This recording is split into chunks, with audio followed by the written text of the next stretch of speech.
The Supreme Court has granted the Trump administration the authority to begin terminating legal status for around 500,000 immigrants from Cuba, Haiti, Nicaragua, and Venezuela, reversing a key immigration policy enacted under President Biden. These immigrants had entered the United States legally through a humanitarian parole initiative that provided them with temporary permission to live and work in the country. That policy, launched in 2022 and early 2023, was designed to bring some order to the border by offering a controlled and legal pathway to those fleeing instability while reducing the pressure on overwhelmed border facilities and communities. Now, with the Supreme Court's brief, unexplained order lifting a lower court's block, these individuals are at immediate risk of losing their work permits and facing deportation. Many are expected to seek asylum or other forms of relief, but their status has effectively shifted overnight. Two liberal justices, Sonia Sotomayor and Ketanji Brown Jackson, dissented from the ruling, with Jackson issuing an 8-page opinion sharply criticizing the majority's decision. She warned that the move will facilitate needless human suffering and precipitously upend the lives and livelihoods of hundreds of thousands of people while their legal cases are still unresolved.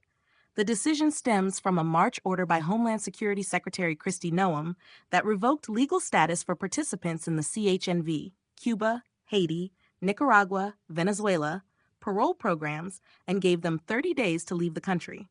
That order was temporarily blocked by U.S. District Judge Indira Talwani in April, who ruled that mass termination of parole was likely illegal and should be done on an individual basis, considering each person's specific circumstances.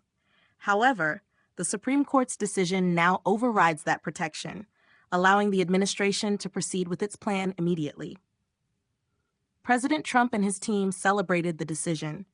Speaking about the ruling, Trump said, "We had a great decision from the Supreme Court. Thank goodness. That was very important."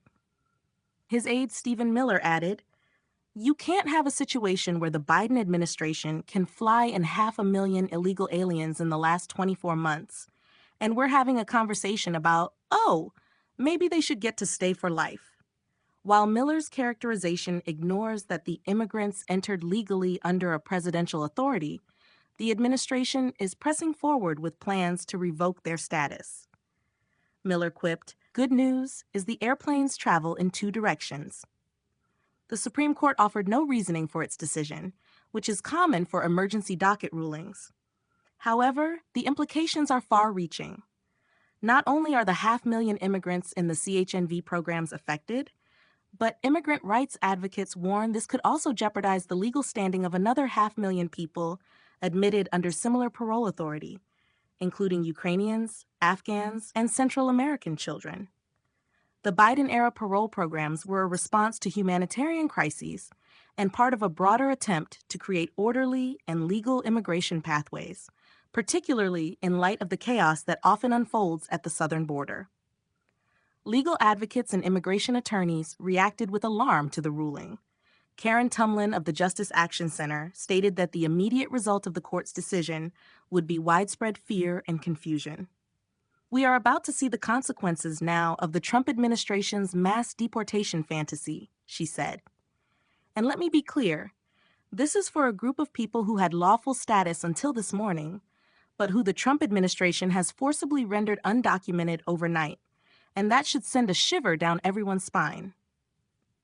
The move is also likely to have significant political ramifications. Many of those affected by the CHNV programs have settled in Florida, a state with politically active Cuban, Venezuelan, and Haitian communities.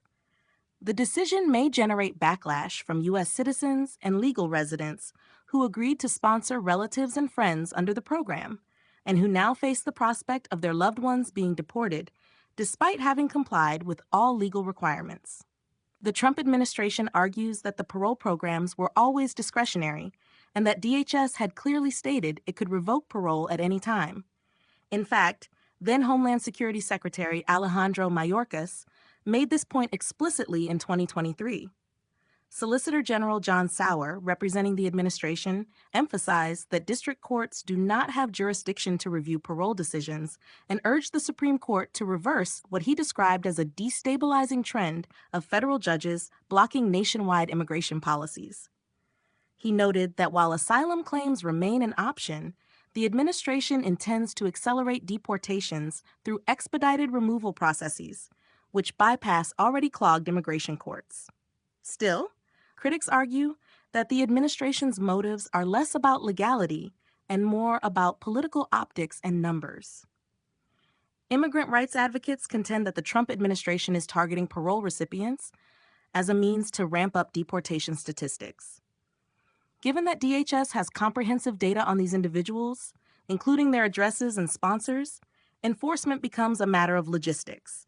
Yet the backlash could be considerable. Ending the legal protections for such a visible and documented population is politically riskier than targeting undocumented immigrants or recent border crossers. The ruling comes just weeks after another Supreme Court decision allowed the Trump administration to terminate Temporary Protected Status, TPS, for approximately 350,000 Venezuelans.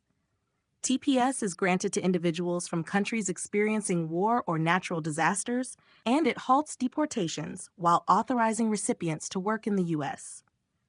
Both decisions are part of a larger effort by Trump to reshape U.S. immigration policy, fulfilling promises made during his campaign and implemented on the first day of his new term through executive orders.